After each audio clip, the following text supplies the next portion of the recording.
Shalom, selamat malam dan salam sejahtera saya ucapkan kepada kita semua di malam hari ini. Malam hari ini kita bersyukur kepada Tuhan oleh karena anugerah dan kasih-Nya yang tidak pernah berkesudahan dalam kehidupan kita, sehingga kita boleh ada sebagaimana kita ada sampai pada hari ini.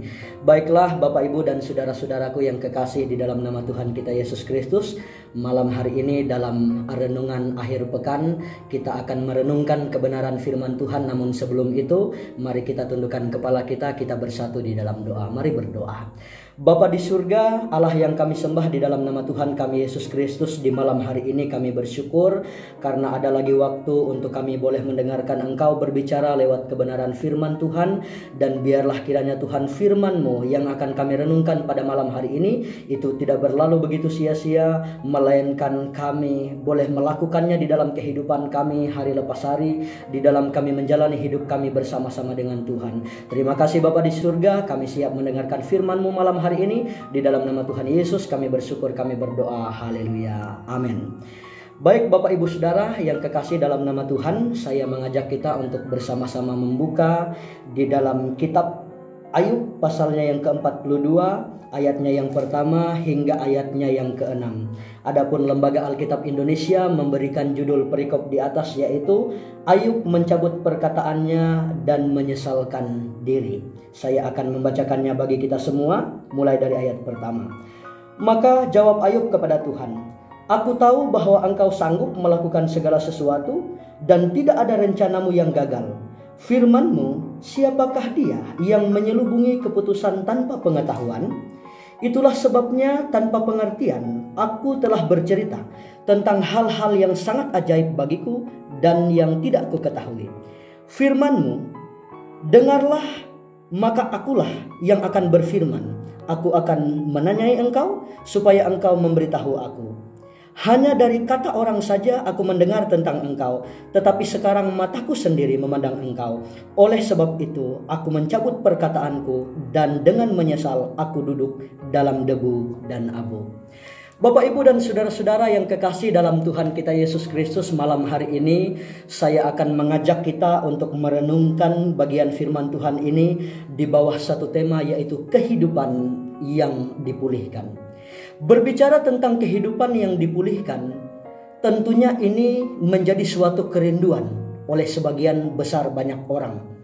Semua orang pasti rindu hidupnya dipulihkan oleh Tuhan, apapun itu. Mungkin saat ini ada yang sedang mengalami persoalan, masalah, pergumulan dalam rumah tangga. Pasti di dalam doa-doanya dia rindu Tuhan memulihkan setiap kehidupannya.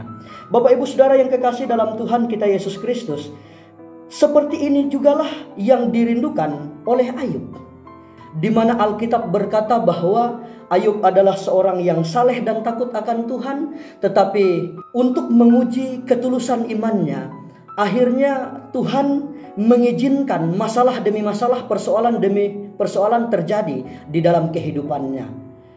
Hari demi hari kalau kita melihat di dalam kitab Ayub, ada kerinduan-kerinduan yang begitu mendalam supaya hidupnya dipulihkan oleh Tuhan. Dan yang sangat menarik, pada akhir dari kitab Ayub secara khusus di dalam pasalnya yang ke-42 ini berbicara tentang bagaimana keadaan Ayub dipulihkan pada saat itu setelah menjalani penderitaan persoalan hidup yang begitu berat yang ia alami pada saat itu. Nah, Bapak Ibu Saudara yang kekasih di dalam Tuhan, bagaimana sih rahasianya supaya kita mengalami kehidupan yang dipulihkan oleh Tuhan? Yang pertama, kita mengenal siapa Allah yang kita sembah. Dalam artian, hidup yang dipulihkan itu adalah ketika ada pengenalan hidup yang benar akan Allah yang kita sembah. Ini yang menjadi rahasia pertama kehidupan Ayub dipulihkan pada saat itu.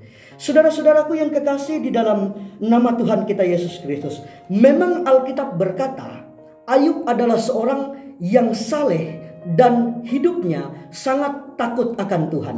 Tetapi saudaraku yang dikasih oleh Tuhan, dalam Ayub pasalnya yang ke-42 ayatnya yang ke-5, ternyata disinilah titik perjumpaan Ayub mengenal Tuhan yang sesungguhnya. Karena apa? Dia berkata seperti ini. Hanya dari kata orang saja aku mendengar tentang engkau, tetapi sekarang mataku sendiri memandang engkau. Berarti di dalam kehidupan Ayub, memang dia dikenal sebagai orang yang saleh dan hidupnya takut akan Tuhan. Tetapi sebenarnya kesalehan yang telah dia lakukan itu tanpa pengenalan yang benar akan Tuhan itu sendiri. Nah, saudaraku yang dikasihi oleh Tuhan, di dalam kehidupan kita sebagai orang Kristen banyak sekali seperti ini. Di mana saudaraku yang dikasihi oleh Tuhan, ya, banyak sekali orang kelihatan aktif beribadah, aktif melayani, semangat menjalani kehidupan rohani yang ada, tetapi sebenarnya tanpa pengenalan yang benar akan Tuhan. Jadi seolah-olah itu hanya sekedar aktivitas belaka, rutinitas belaka.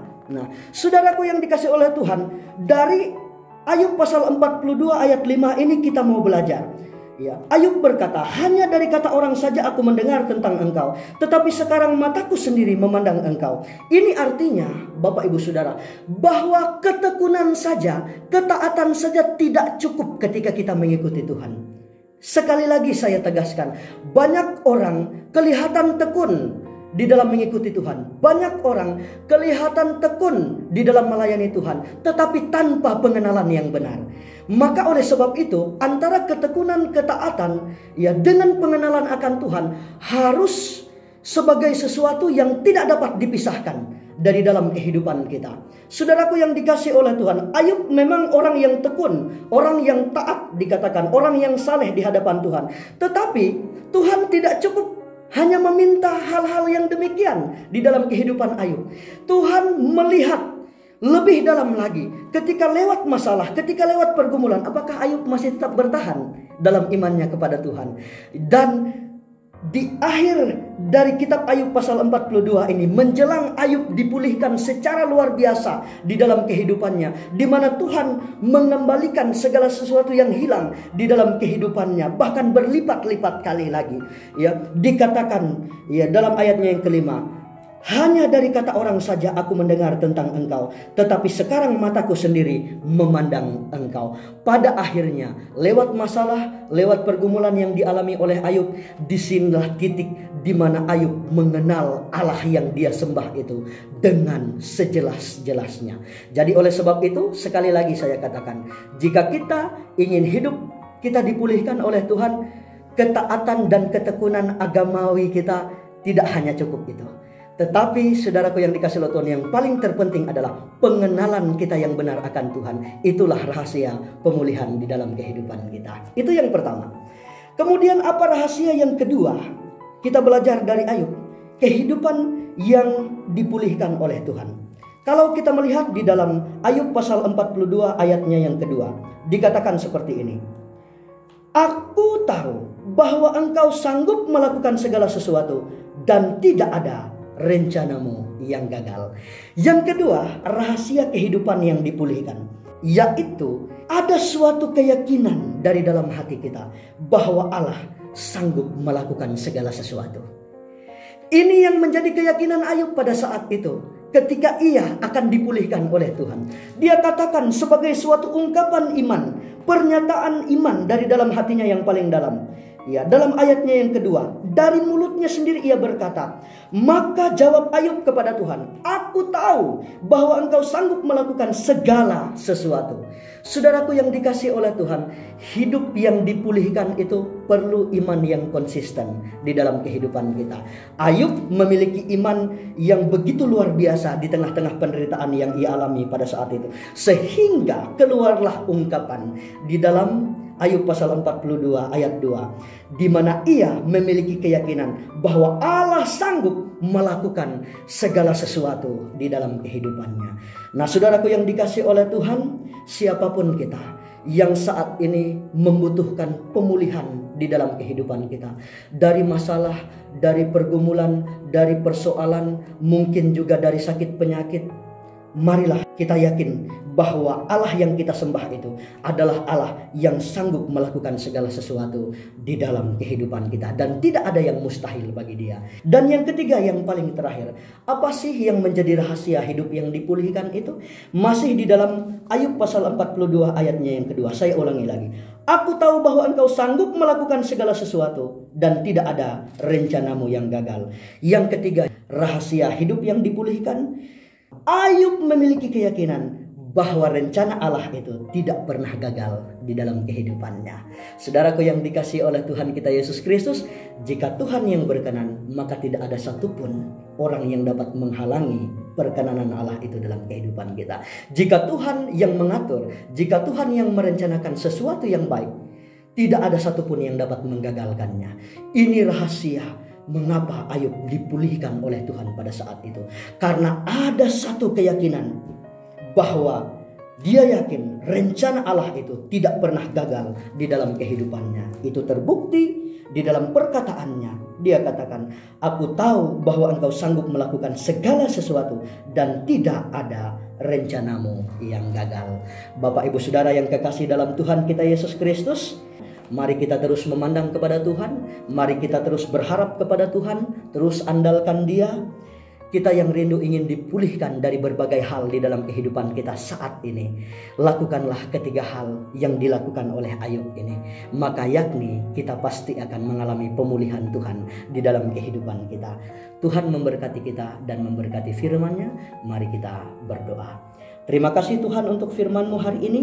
Biarlah kiranya firman-Mu ini meneguhkan iman kami dan membuat kami semakin optimis untuk boleh menghadapi hari-hari kami bersama-sama dengan Tuhan di dalam kami melangkah. Dan biarlah kiranya firman-Mu hari ini meneguhkan iman kami. Kami terus meyakini bahwa Engkau adalah Allah yang sanggup melakukan segala sesuatu dalam kehidupan kami, dan rencana-Mu tidak pernah gagal di dalam hidup kami. Terima kasih Bapa di surga, ini doa kami. Dalam nama Tuhan Yesus kami bersyukur dan kami berdoa untuk firman-Mu hari ini. Haleluya. Amin. Puji Tuhan, demikian firman Tuhan yang dapat saya sampaikan di malam hari ini. Shalom.